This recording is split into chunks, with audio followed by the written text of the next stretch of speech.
আপনার শেষ নবী তার সম্পর্কে তাওরাতে যতগুলো ভবিষ্যৎবাণী ছিল সকল ভবিষ্যৎবাণীর সত্যতা আমি ইতিপূর্বেই পেয়েছি। শুধু এই একটি সত্যতার অপেক্ষায় আমি ছিলাম। আমি আর দেরি করতে চাই না। আমাকে এক্ষুনি তোমাদের নবীর দরবারে নিয়ে চলো। আমি মুসলমান হতে চাই।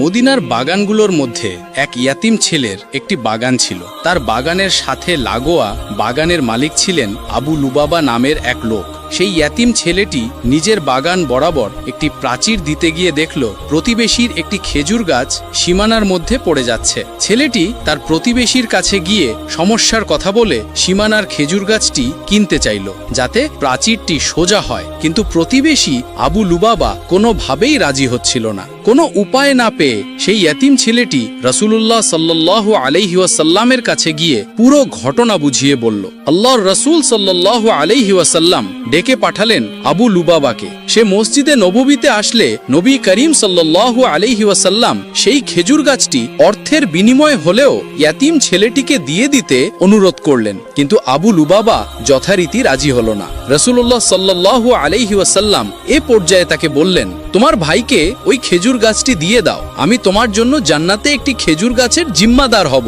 বিস্ময়কর হলো সত্য যে আবু লুবাবা তারপরেও সেই খেজুর গাছ দিতে রাজি হলো না। রাসূলুল্লাহ সাল্লাল্লাহু আলাইহি ওয়াসাল্লাম এ পর্যায়ে চুপ হয়ে গেলেন। এর চেয়ে বেশি তিনি তাকে আর কি বলতে পারেন? উপস্থিত সাহাবীদের মধ্যে সাবিত রাদিয়াল্লাহু তাআলা আনহু ছিলেন। তিনি আবু দাহদা নামে পরিচিত ছিলেন। মদিনায় তার খুব সুন্দর একটি বাগান ছিল। প্রায় 600 খেজুর গাছ ছাড়াও একটি মনোরম বাড়ি ও একটি পানির কুয়া ছিল সেখানে। মদিনার সব বড় ব্যবসায়ীদের কাছে আবু দাহদা রাদিয়াল্লাহু তাআলা আনহু এর বাগানটি সুপরিচিত ছিল। তিনি সপরিবারে সেখানে বসবাস করতেন। আবু দাহদা রাদিয়াল্লাহু তাআলা আনহু হঠাৎ রাসূলুল্লাহ সাল্লাল্লাহু আলাইহি ওয়াসাল্লামের কাছে গিয়ে বললেন, হে আল্লাহর রাসূল সাল্লাল্লাহু আলাইহি ওয়াসাল্লাম, আমি যদি আবু লুবাবার কাছ থেকে খেজুর গাছটি কিনে এই ইয়েতিমকে দিয়ে দিই, তাহলে আমিও কি জান্নাতে একটি খেজুর গাছের মালিক হব?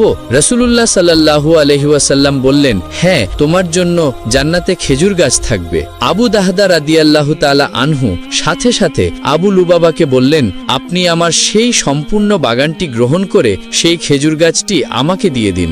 আবু লুবাবা দুনিয়াবি এই বিনিময়ে বিশ্বাস করতে পারছিল না। হুশ ফিরলে সে বলল, হ্যাঁ, আমি আপনার খেজুর গাছের বাগানটি গ্রহণ করলাম। বিনিময়ে আমার সেই খেজুর গাছটি আপনাকে দিয়ে দিলাম। হযরত আবু দাহদা রাদিয়াল্লাহু তাআলা আনহু সেই মুহূর্তে খেজুর গাছটি ইয়াতিম ছেলেটিকে উপহার হিসেবে দিয়ে দিলেন। তারপর রাসূলুল্লাহ সাল্লাল্লাহু আলাইহি ওয়াসাল্লামের দিকে তাকিয়ে বললেন, হে রাসূলুল্লাহ সাল্লাল্লাহু আলাইহি ওয়াসাল্লাম, এখন আমি কি জান্নাতে একটি খেজুর গাছের মালিক হলাম? রাসূলুল্লাহ সাল্লাল্লাহু আলাইহি ওয়াসাল্লাম বললেন, আবু দাহদার জন্য জান্নাতে এখন কত বিশাল বিশাল খেজুরের বাগান অপেক্ষা করছে। বর্ণনাকারী হযরত আনাস রাদিয়াল্লাহু তাআলা আনহু বলেন, এই কথাটি রাসূল পাক সাল্লাল্লাহু আলাইহি ওয়াসাল্লাম 1, 2 বা 3 বার বলেননি, বরং খুশি হয়ে বারবার বলেছেন। শেষে আবু দাহদা রাদিয়াল্লাহু তাআলা আনহু সেখান থেকে বের হয়ে সদ্য বিক্রি করে দেয়া সেই বাগানে ফিরে গেলেন। বাড়ির দরজায় এসে স্ত্রীকে ডাক দিলেন তিনি, হে উম্মে দাহদা, বাচ্চাদেরকে নিয়ে বাগান থেকে বের হয়ে আসো, আমি দুনিয়ার এই বাগান বিক্রি করে দিয়েছি। তার স্ত্রী বললেন, আপনি কার কাছে এটি বিক্রি করেছেন? কে কত দাম দিয়ে এটি কিনে নিয়ে? আবু দাহদা রাদিয়াল্লাহু তাআলা আনহু বললেন, আমি জান্নাতে একটি খেজুর বাগানের বিনিময়ে তা বিক্রি করে দিয়েছি। তার স্ত্রী বললেন, আল্লাহু আকবার, হে আবু দাহদা, আপনি অবশ্যই অত্যন্ত লাভজনক একটি ব্যবসা করেছেন। হযরত তামিম আদ-দারি রাহমাতুল্লাহি আলাইহি বর্ণনা করেন, একবার আমরা আল্লাহ রাসূল সাল্লাল্লাহু আলাইহি ওয়াসাল্লামের খেদমতে হাজির হলাম। তখন আমরা দেখতে পেলাম যে একটি উট দৌড়াতে দৌড়াতে আল্লাহ রাসূল সাল্লাল্লাহু আলাইহি ওয়াসাল্লামের মাথার কাছে এসে দাঁড়িয়ে গেল। দেখে মনে হচ্ছিল উটটি আল্লাহ রাসূল সাল্লাল্লাহু আলাইহি ওয়াসাল্লামের কানে কানে কিছু একটা বলছে। আল্লাহ রাসূল সাল্লাল্লাহু আলাইহি ওয়াসাল্লাম তখন উটকে উদ্দেশ্য করে বললেন, উট, তুমি শান্ত হও। যদি তুমি সত্যবাদী হও তাহলে তোমার সত্য কথা তোমাকে ফায়দা দেবে, কিন্তু তুমি যদি মিথ্যা বলে থাকো তবে তোমাকে মিথ্যা কথা বলার জন্য শাস্তি দেয়া হবে। নিশ্চয়ই যে আমার নিকটে আশ্রয় নেবে আল্লাহ তাআলাও তাকে নিরাপত্তা দান করেন, আর যে আমার নিকট আশ্রয় নেয় তাকে আল্লাহ কখনো নিঃস্ব হতে দেন না। সাহাবী তামিম আদ-দারি রাদিয়াল্লাহু তাআলা আনহু ইরশাদ করেন, আমরা বললাম, ইয়া রাসূলুল্লাহ সাল্লাল্লাহু আলাইহি ওয়াসাল্লাম, এই উট আপনাকে কি বলছে?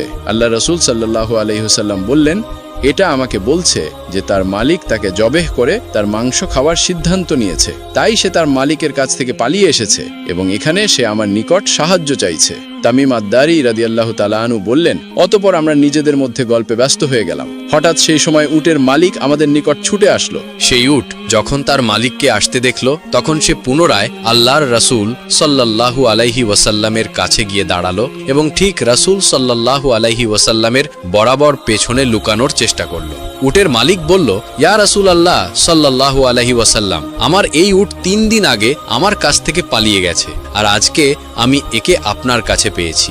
এ কথা শুনে আল্লাহর রাসূল সাল্লাল্লাহু আলাইহি ওয়াসাল্লাম বললেন, এই উটটি আমার নিকটে নালিশ জানিয়েছে। সে আমাকে বলছে যে তোমার কাছে অনেক বছর ধরে লালিত পালিত হয়েছে, বড় হয়েছে। যখন প্রচণ্ড গরমের সময় আসে, তুমি তখন তার পিঠে চড়ে ঘাস এবং চারণভূমির এলাকায় যেতে, আর যখন শীতের সময় আসতো তখন তুমি তার পিঠে সওয়ার হয়ে গরম এলাকার দিকে সফর করতে। আর এখন যখন সে বার্ধক্যে উপনীত হয়েছে, তখন তুমি তাকে জবেহ করে তার মাংস খাওয়ার পরিকল্পনা করেছো।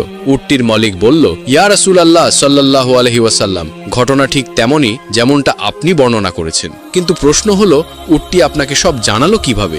এই কথা শুনে আল্লাহর রাসূল সাল্লাল্লাহু আলাইহি ওয়াসাল্লাম বললেন, আচ্ছা বলো তো, একজন অনুগত একনিষ্ঠ খাদেমের তার মালিকের প্রতি খেদমতের প্রতিদান কি এটাই পাওয়া উচিত? উটের মালিক বলল, হে রাসূল সাল্লাল্লাহু আলাইহি ওয়াসাল্লাম, এখন আমি একে বিক্রি করব না, একে জবেহ করব না। আপনি যা অনুমতি দেবেন আমি তাই করব। এরপর আল্লাহর রাসূল সাল্লাল্লাহু আলাইহি ওয়াসাল্লাম সেই উটের মালিকের কাছ থেকে উটটিকে 100 দিরহামের বিনিময়ে কিনে নিলেন। তারপর তিনি উটটিকে বললেন, হে উট, যাও, এখন থেকে তুমি মুক্ত।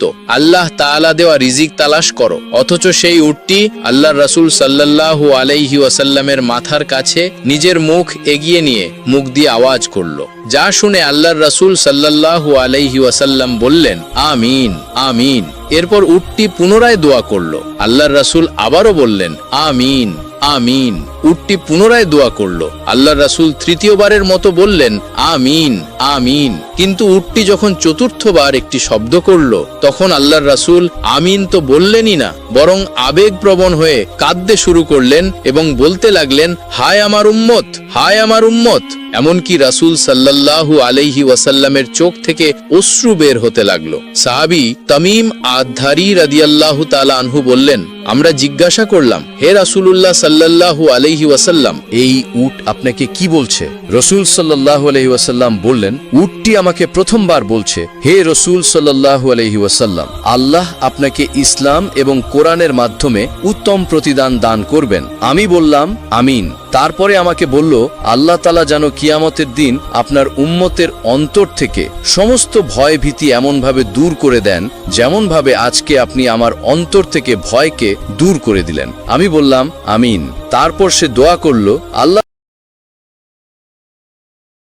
তাআলা যেন আপনার উম্মতের রক্তকে শত্রুদের হাত থেকে এমনভাবে হেফাজতে রাখেন, যেমন করে আজকে আপনি আমার রক্তকে হেফাজত করেছেন।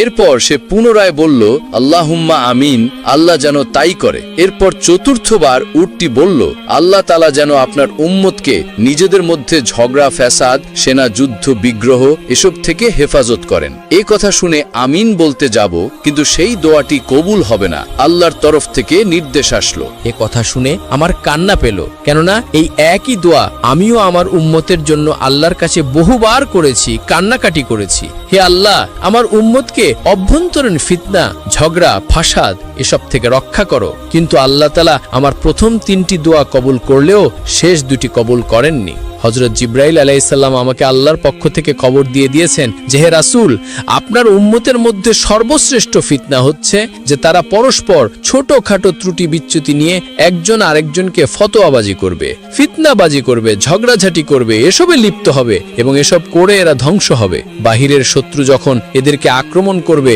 তখন এরা অভ্যন্তরীণ দ্বন্দ্ব কলহে ব্যস্ত থাকবে। এসব কিছু যা ঘটবে সবই তাকদীরে লেখা হয়ে গিয়েছে। কাজেই এই ক্ষেত্রে আল্লাহ আপনার দোয়া কবুল করবেন না।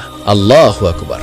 আমাদের প্রিয় নবী রাসূল সাল্লাল্লাহু আলাইহি ওয়াসাল্লাম শুধু মানবজাতির জন্যই নন, তিনি ছিলেন সমগ্র জগৎ, মানুষ, জিন ও সমস্ত প্রাণীর জন্য রহমত। আল্লাহ তাআলা তাকে পাঠিয়েছেন দুনিয়ার অন্ধকারে আলো ছড়ানোর জন্য। তার শিক্ষা ও আদর্শ আজও আমাদের পথ দেখায় শান্তি ও সত্যের দিকে। তো এটাই ছিল আমাদের আজকের ভিডিও।